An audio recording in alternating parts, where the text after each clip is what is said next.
The Joe Rogan Experience. It's Like I'm actually like a little nervous about telling athletes that they should smoke weed now. Like that's nerve wracking because like you're dependent on your boss and the places you work and the things you do, right? So just saying something like that, if two people find that offensive and they raise enough hell, sure. that's a big fucking deal. But what we're just saying is like it's better than Vicodin, it's better than pills. It's a very much healthier alternative. Well, you know what it is, man? It's a tool. It's like you can abuse tools, but you could also use them correctly. Right. You don't want to fucking hammer nails with a saw, right? But if you use marijuana correctly and you have discipline and you know what you're doing, the problem is that it's been illegal for so long, people don't understand what the best way to use it for is and what are the side effects. What is what's the paranoia? What's this heightened sense of awareness that kind of freaks people out? Like how do you mitigate that? How do you get over it? What's the right dosage? All that stuff is dependent upon information, and when people are lying to you about it being terrible and making you fucking go blind and losing your marbles. Right, you're going to kill people and all that stuff. People are so confused about it that it also makes you more paranoid because as you're smoking, you're thinking, oh my God, I shouldn't be doing this. Right. What am I doing? I'm ruining my life. I can't believe I'm doing that. And then you get even more paranoid. And then you're like, I'm never doing this again. Exactly. Yeah. Yeah. Now, what about sponsors? Is it ever an issue with sponsors? The weed thing would be. But right now, the only people I work with other than myself is that Nanoceutical Solutions. So he's actually working on doing a CBD thing and stuff. I don't know if I'll be a part of that because I'm trying to. It's so available now. I'd rather just find whoever does it the very best and not market it because it's so saturated. I just take it for myself. Actually, a lot of people.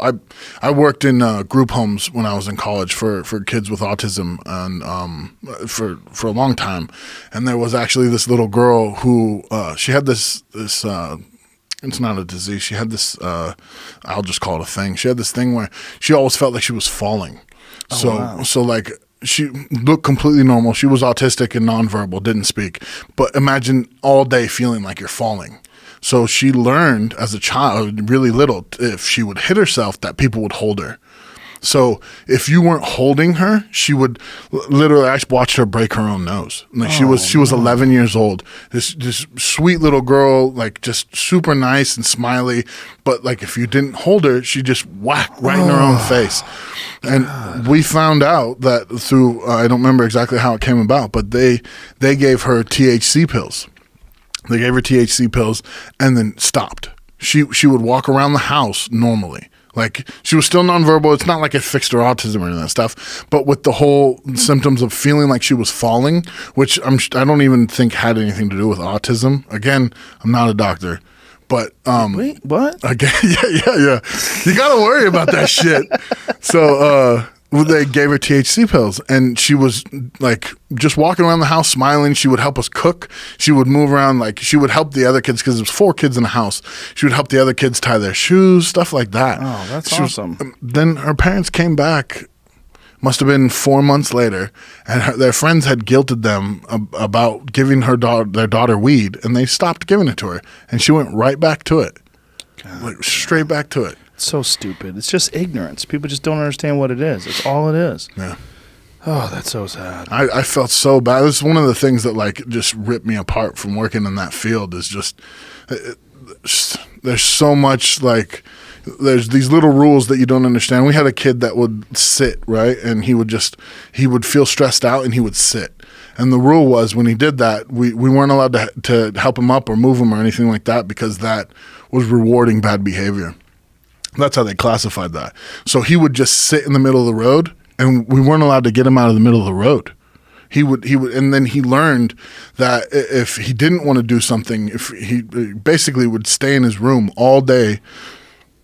He would stay in his room all day because he didn't like, the only worker he liked was me. And I think it was just because I was big and jolly and all that.